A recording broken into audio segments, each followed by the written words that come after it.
Clytie was a beautiful little water nymph who lived in a cave at the bottom of the sea. The walls of the cave were covered with pearls and shells.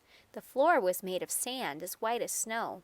There were many chairs of amber with soft mossy cushions. On each side of the cave opening was a great forest of coral. Back of the cave were Clytie's gardens. Here were the sea anemones, starfish, and all kinds of seaweed. In the garden grotto were her horses. These were the gentlest goldfish and turtles. The ocean fairies loved Clytie and wove her dresses of softest green sea lace. With all these treasures, Clytie should have been happy, but she was not.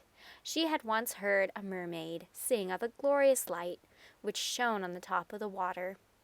She could think of nothing else, but longed day and night to know more of the wonderful light.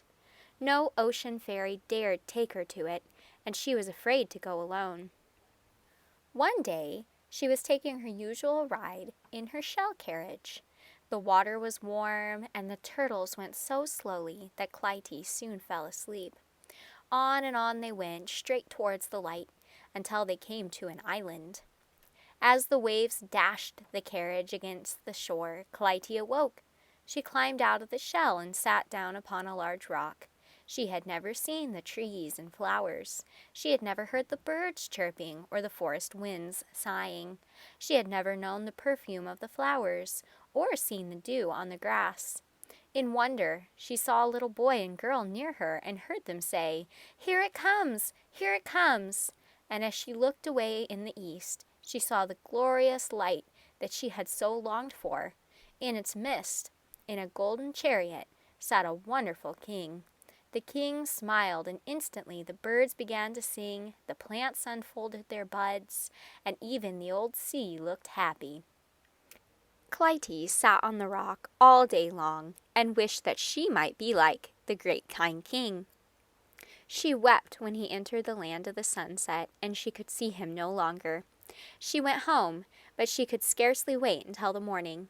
Very early the next day, her swiftest goldfish carried her to the rock. After this, she came every day, wishing more and more to be like the great kind king. One morning, as she was ready to go home, she found that she could not move her feet. She leaned over the sea and knew that she had her wish. Instead of a water nymph, a beautiful sunflower looked back at her from the water.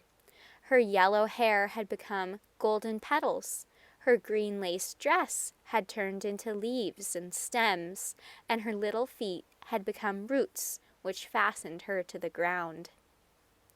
The good king, the next day, sent her into many countries, into dry and sandy places, that the people might be made happy by looking at her bright face, so like his own.